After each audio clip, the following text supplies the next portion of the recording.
Bonsoir à tous, on commence en France avec l'OM qui devrait perdre son défenseur Doria. Il est attendu au Mexique pour signer en faveur de Santos Laguna. Dans le sens inverse, Timothée Kolodziejczak, actuellement chez les Mexicains des Tigres de Monterrey, pourrait revenir en France. Il est en discussion avec l'AS Saint-Etienne. D'ailleurs, en parallèle, la SSE est également en pourparlers avec le FC Porto pour le prêt de l'attaquant Majid Waris.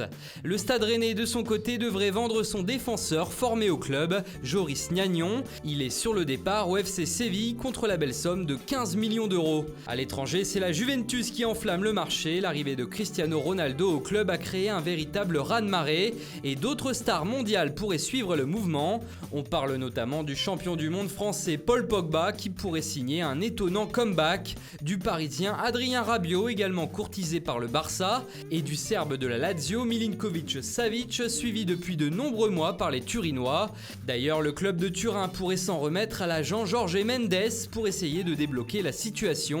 Pour l'instant, la somme fixée pour le milieu de terrain, 150 millions d'euros, ralentit les négociations. Enfin, à la Juve, on évoque aussi un retour de Leonardo Bonucci qui n'a finalement pas réussi à s'épanouir à l'AC Milan.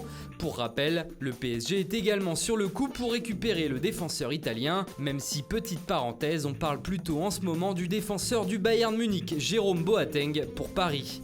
Et si ce n'est pas Bonucci pour les Turinois, le plan B à ce poste serait Diego Godin de l'Atlético Madrid. Dans le sens des départs à la Juventus, on s'attend également à de gros changements. Miralem Pjanic est courtisé par Paris, tandis que Gonzalo Higuaín, lui, serait en discussion avec plusieurs clubs, dont l'AC Milan et Chelsea. Et selon nos informations, Steven Nzonzi a annoncé à ses dirigeants qu'il voulait quitter Séville.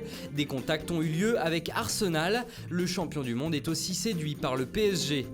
Et c'est officiel, à Bordeaux, le dossier Malcolm a mis littéralement le feu au club, alors que les Girondins avaient initialement officialisé un accord avec l'AS Roma pour la vente du Brésilien de 21 ans. Une surenchère de dernière minute venue du FC Barcelone est venue tout changer. Pour un montant de 41 millions d'euros, plus 1 de bonus, Malcolm s'est engagé 5 ans avec le Barça.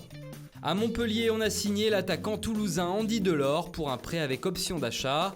Autre départ à Toulouse, celui de Jesse P qui est encore une fois prêté au Stade brestois. Chez les Nantais, on a enregistré le départ du Marocain Yacine Bamou qui s'est engagé au Stade Malherbe de Caen pour 4 saisons.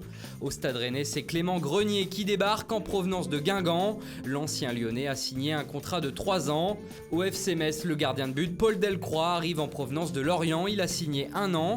Le club lorientais justement qui a accueilli aujourd'hui le latéral droit Ouboulang Mendes en provenance du Stade Lavallois. Le milieu de terrain Aliou Dembélé quitte les Chamois niortais et devient un joueur d'Ajaccio. Sochaux de son côté s'est offert l'attaquant bosnien Ermedin Demirovic. Il est prêté avec option d'achat par le Deportivo Alavés. Le PSG dit au revoir à Krychowiak. Le milieu de terrain polonais rejoint le Lokomotiv Moscou en Russie dans le cadre d'un prêt d'une saison avec obligation d'achat de 10 millions d'euros. Chelsea prête encore une fois Nathan, cette fois-ci au Brésil, à l'Atlético Mineiro. Stoke City dépense près de 11 millions d'euros pour recruter l'ailier anglais Tom Ince en provenance de Huddersfield. Le milieu uruguayen présent au mondial en Russie, Carlos Sanchez, quitte le Mexique et le Rayados de Monterrey pour signer à Santos au Brésil. Au Barça, on prête le latéral droit brésilien Douglas en Turquie à Sivasspor. Cristiano Piccini, lui, quitte le club portugais du Sporting CP pour s'engager 4 saisons en faveur de Valence en Espagne. Et pour finir, l'AS Roma annonce l'arrivée d'un nouveau gardien suite au départ d'Alisson. Le Suédois Robin Olsen du FC Copenhague a signé jusqu'en 2023 chez les Romains. Voilà, c'est tout pour aujourd'hui. Bonne soirée à tous et rendez-vous demain pour de nouvelles informations sur le Mercato.